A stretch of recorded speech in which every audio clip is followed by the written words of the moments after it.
Bonjour la team Rue des joueurs, je vous retrouve pour vous parler de Ligue des Champions. Nous avons 3 matchs au programme, ça va être une vidéo assez rapide. Nous allons avoir le Slavia Prague qui défie l'Union Saint-Gilloise, le Slovan Bratislava contre l'Apoel Nicosie et pour finir la formation polonaise Jagiellonia contre le Bodo Glimt. On va commencer Slavia République tchèque contre l'USG, donc le champion de Belgique. Pas de titre depuis 3 ans pour le Slavia Prague qui se le fait de mémoire ravir par le Slavia et Pilsen aussi qui en prend un je crois en 2021. Ils sont à l'heure actuelle deuxième du championnat, derrière le Sparta, le grand rival du Slavia.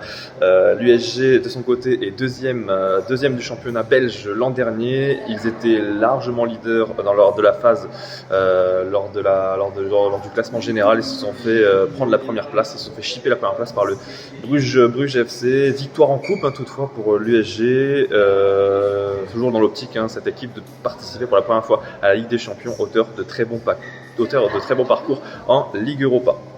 Victoire 3-1 contre Beerschot pour lancer le championnat la semaine dernière, après un match nul au préalable. N2 USG me semble correct, ils ont les arguments, ils ont cette envie de jouer pour la première fois à la Ligue des Champions, ça pourrait le faire. Slovan Bratislava Apoel Nicosie. Le Slovan Bratislava a été très solide lors de son premier tour.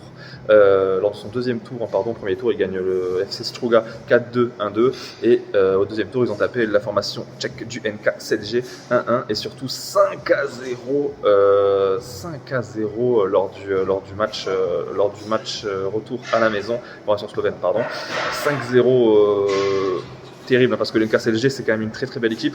Pour vous dire, la cote du Slovan Bratislava était à 2, ils les ont massacrés 5-0 et ils ont été monstrueux. Ils sont leaders après 2 journées et du côté de l'Apoel Nicosie, on a tendance à les retrouver en Coupe d'Europe. C'est une formation chypriote, donc championne en titre, qualification directe pour le 3e tour aller et le championnat n'a toujours pas repris en Chypre.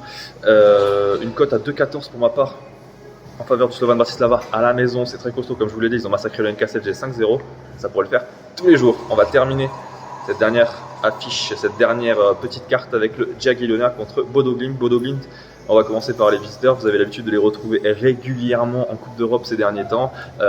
Cette formation norvégienne qui a eu de très bons résultats, notamment en Ligue Europa avec une demi-finale contre l'AS Roma il y a 2 ans.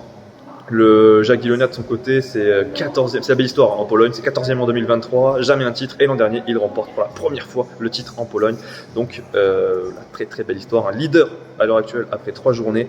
Et au 2e tour, ils ont battu la formation de Pavenesis 4-0 en déplacement et 3-1 à la maison assez largement. Donc, du côté de Bodo, pour finir, on est champion 2023, largement leader aux 2 tiers du championnat. Le championnat norvégien a repris depuis longtemps, ils sont largement en tête et ils devraient remporter un 2e titre d'affilée. Et au 2e tour, ils ont tapé la formation lettonne du Rigas FC 4-0-1-3. Pour autant, moi je vois bien les Polonais à la maison, très costaud, focus.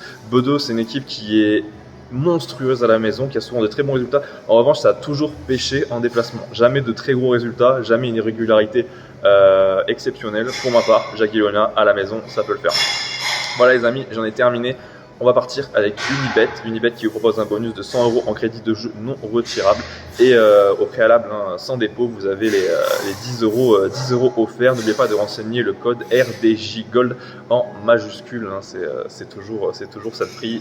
Et également, je vais terminer avec cette petite conclusion. Les jeux d'argent sont interdits aux mineurs. Cette pratique doit rester récréative et un plaisir. Pourquoi pas miser une petite somme sur un combiné sur ces 3 matchs. Ça doit donner une petite cote intéressante. Voilà, j'en ai terminé. Ciao les amis, à la prochaine.